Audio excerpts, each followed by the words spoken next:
Hello everyone, সবাই কেমন আছেন? আশা করছি সবাই খুব ভালো আছেন, সুস্থ আছেন। তো welcome back to my YouTube channel rise life and Facebook page Ripon Nath. তো আমি স্নান টান করে রেডি হয়ে নিয়েছি, আর এবার ড্রেসটা চেঞ্জ করে বেরিয়ে পড়ব।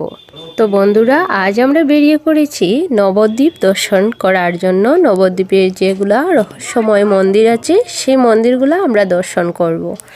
নবদ্বীপের আসল সৌন্দর্য লুকিয়ে আছে এই ছোট ছোট মন্দিরে। প্রতিটা গলিতে একটা করে মন্দির, আর প্রতিটা মন্দিরেরই একটা কাহিনী আছে। চারটি দিক থেকে নবদ্বীপ বিখ্যাত। তার মধ্যে প্রথম হচ্ছে শ্রী চৈতন্য মহাপ্রভুর জন্মস্থান হচ্ছে এই নবদ্বীপ। নবদ্বীপকে বলা হয় রাজ্যের অক্সফোর্ড। এখানেই ছিল একসময় বাংলার রাজধানী। আর নবদ্বীপের বিখ্যাত খাবার হলো লাল দই, ক্ষীর দই, এগুলা।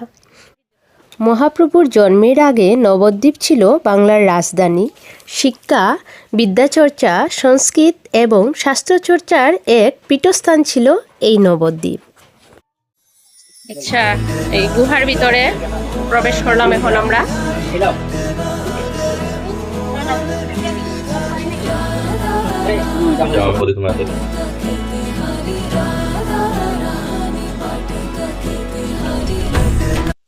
এটা গুহা না, গুহার পাথরগুলো না শব্দ করে। आर्टिफिशियल हाँ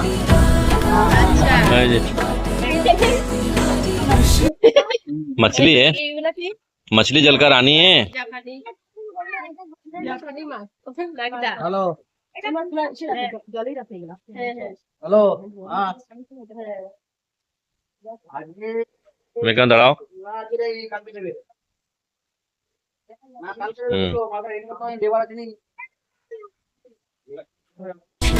দুপুরের প্রসাদ পাওয়া যায়, 40 টাকা মাত্র। ডাল, সবজি, পনির, চাটনি।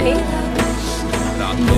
তো ফ্রেন্ডস, এখানে আমরা বেরিয়ে পড়েছিলাম অনেকগুলো মন্দির দর্শন করার জন্য, কিন্তু সব মন্দিরগুলোতে ক্যামেরা বা ভিডিও করা যায় না। তো এখানে করা যাচ্ছে বলে আমি আপনাদের সাথে শেয়ার করছি যতটুকু পারছি।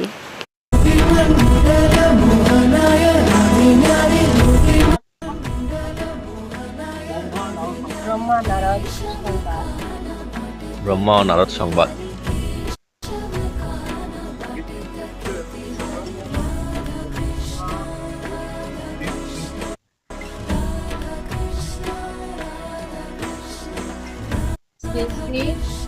बजरंग बली চুর করতে শিশু নিমাই কপর ন। আচ্ছা আচ্ছা, নিমাইরে অপহরণ করি আর সেই যুগও কিডন্যাপিং আছে। শ্রীমান মহাপ্রভু ও শ্রীরাম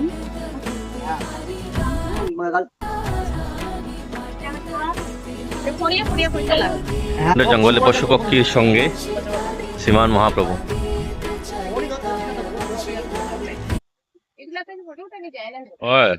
এখানে দেখানো হচ্ছে শ্রীকৃষ্ণ বনভোজনে কিভাবে লীলা করেছিলেন।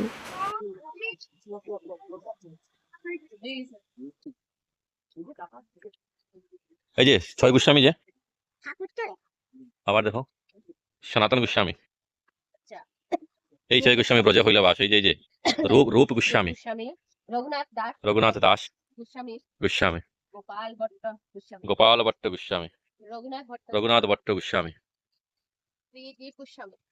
শ্রীজীবী গোস্বামী, ব্রহ্মা নারদ সংবাদ। এই যে মহর্ষি নারদ দেবর্ষি। ওইটা এরকম কিরা হয় নবদ্বীপ ধাম।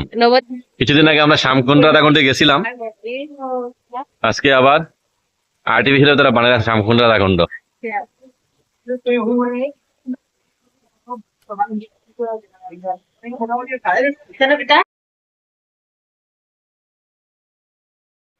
নবদ্বীপ ধামে সব মন্দিরেই বেশিরভাগ শ্রী চৈতন্য মহাপ্রভুর লীলা দেখানো হয়েছে।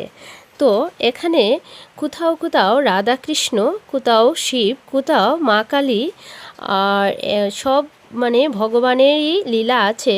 কিন্তু শ্রী চৈতন্য মহাপ্রভুর লীলা অনেক বেশি আর কি। সব মন্দিরগুলোতেই শ্রী চৈতন্য মহাপ্রভুর একটা হলেও মূর্তি থাকবে। আর এখানে দেখেন এত সুন্দর গোপালকে রাখা হয়েছে।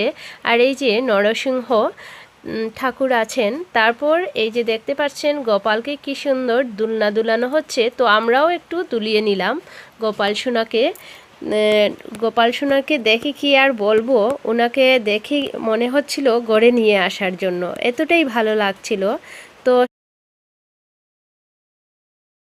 তো ফ্রেন্ডস, আমরা অনেকগুলো মন্দির দর্শন করেছি, কিন্তু আপনাদের সাথে সেটা শেয়ার করতে পারিনি, কারণ সব মন্দিরগুলোতেই লেখা ছিল যে ফটো ভিডিও করা মানা আছে, যার জন্য আমরা আপনাদের সাথে সেটা শেয়ার করতে পারিনি। কিন্তু আপনারা এসে নবদ্বীপ দর্শন করে যাবেন, নবদ্বীপে ঘুরে যাবেন। সত্যি বলছি, খুব বেশি আনন্দ লেগেছে আমাদের নবদ্বীপে এসে, আর অনেকগুলো মন্দির দর্শন করতে পেরেছি আমরা। তো সবটা তো আপনাদের সাথে শেয়ার করা সম্ভব হয়নি। তারপর আমরা চলে এসেছিলাম এই যে পুরামাতা মন্দিরে, রহস্যময়ী পুরামাতা মন্দির। পুরামাতা মায়ের মন্দির 535তম বছরের পুরনো। শ্রী চৈতন্য মহাপ্রভুরও জন্মের আগে এই মন্দির। পৌরমা কথা থেকে পুরামাতা কথাটা এসেছে। সাধুরা সাধনা করে এই শিলাটা পেয়েছেন। 24 ঘন্টার মধ্যে কোনো এক সময় মা আসেন, কিন্তু কখন আসেন সেটা কেউ জানে না, তাই এই শিলা পূজা করা হয়। গাছটার চারিদিকে মানত করে সুতা বাঁধেন, আর মানত পূরণ হলে সুতা খুলে দেন। রহস্যময়ী পুরামাতা মায়ের মন্দিরে বাম পাশে মা ভবতারিণী আর ডান পাশে শিব মন্দির আছে। তো ফ্রেন্ডস, আমরা বেরিয়েছিলাম দুপুরবেলা, আর এখন সন্ধ্যা হয়ে গেছে। তো এখানেই বোঝা যাচ্ছে যে আমরা কতক্ষণ টাইম লাগিয়েছি, আর কতক্ষণ টাইম লাগিয়ে এই মন্দিরগুলো দর্শন করতে পেরেছি। তো আপনারাও সেইভাবে অনেকটা টাইম হাতে নিয়ে নবদ্বীপে মন্দিরে দর্শন করতে যাবেন। আর এখন আমরা যে মন্দিরটাতে এসেছি সেটা হলো বাবা ভোলেনাথের একটা মন্দির। তো এই মন্দিরটা অনেকটাই সুন্দর, তাও আরও কাজ চলছে। তো আমরা এখন গেছি 2026-এ। আপনারা যদি আরও পরে আসেন তাহলে আরও সুন্দর করে এই মন্দিরের আরও সুন্দর সুন্দর কাজগুলো দেখতে পারবেন। তো এই ভিডিওর মাধ্যমে আমি আপনাদেরকে এতটুকু দেখাতে পেরেছি। ভিডিওটা ভালো লাগলে আপনারা আমার ভিডিওটাতে একটি লাইক, একটি কমেন্ট করে দিয়ে আমার পাশে থাকবেন। আর আরও সুন্দর সুন্দর ভিডিও দেখার জন্য আমাকে আরও উৎসাহ দেবেন, যাতে করে আমি আপনাদের জন্য আরও সুন্দর ভিডিও নিয়ে আসতে পারি। আমার এই ভিডিওটা ভালো যদি লেগে থাকে আপনাদের, তাহলে আমার চ্যানেলটা সাবস্ক্রাইব করে রাখবেন, পাশে থাকা বেল আইকন অন করে রাখবেন, আর ভালো লাগলে একটি লাইক, একটি কমেন্ট করে যাবেন। Thank you.